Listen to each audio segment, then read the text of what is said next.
ত্রিপুরার রাজনীতিতে নতুন অধ্যায়ের সূচনা হলো তরুণ নেতৃত্বের উত্থানের ধারায়। রাজ্যের শাসক দল বিজেপি প্রদেশ সভাপতির দায়িত্ব পেলেন মাতারবাড়ির বিধায়ক অভিষেক দেবরায়। দলের কেন্দ্রীয় নেতৃত্ব তাকে এই গুরুত্বপূর্ণ দায়িত্বে নিয়োগ করে।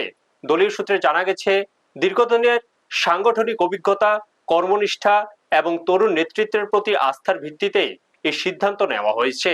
রাজনৈতিক জীবনের শুরুতে তিনি জাতীয় যুব কংগ্রেসের সঙ্গে যুক্ত ছিলেন। পরবর্তীতে তিনি বিজেপিতে যোগ দেন। 2017 সালে কাকলাবন মণ্ডলের সাধারণ সম্পাদক হিসেবে তার সক্রিয় রাজনৈতিক যাত্রা শুরু হয়। এরপর মণ্ডল সভাপতি এবং পরে গোমতী জেলা সভাপতি হিসাবে দায়িত্ব পালন করেন তিনি। 2023 সালে মাতারবাড়ি বিধানসভা কেন্দ্র থেকে প্রথমবার বিধায়ক নির্বাচিত হয়ে দ্রুত জনপ্রিয়তা অর্জন করেন অভিষেক দেবরায়। উন্নয়নমূলক কাজ এবং জনসংযোগই তার রাজনৈতিক সাফল্যের মূল ভিত্তি বলে মনে করা হয়।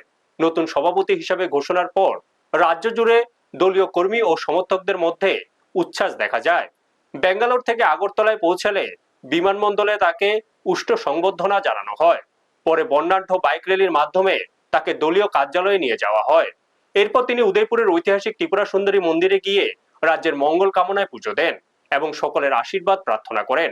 সাংবাদিকদের মুখোমুখি হয়ে তিনি জানান, সকলকে সঙ্গে নিয়ে সংগঠনকে আরো শক্তিশালী করাই তার মূল লক্ষ্য।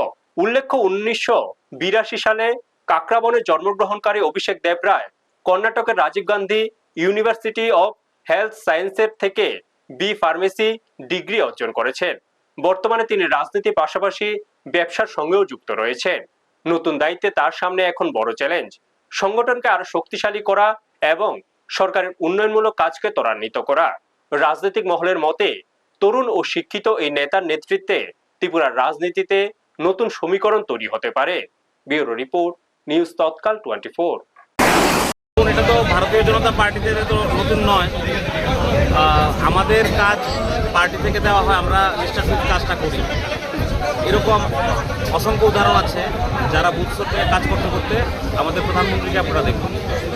তো পার্টি উইথ ডিফারেন্স এটাকে বলে, বিজেপি পার্টি না হলে অন্য কোনো পার্টি এটা কোনো সম্ভব হতো না। তো এটাই তো আমাদের পার্টির, আমি যদি বলি, ইউএসপি। কারণ অন্যান্য পার্টিগুলোতে চুল পেকে যায় কিন্তু নেতৃত্বের বদল হয় না। এখানে আমাদের টেনিউর থাকে 3 বছরের, মণ্ডল সভাপতিরও 3 বছরের টেনিউর থাকে। বড় জোর ভালো কাজ করে আরেকটি 8 টার্ম পেতে পারে, তো 6 বছর। সব ক্ষেত্রে, সমস্ত সভাপতির ক্ষেত্রে এরকম নিয়ম।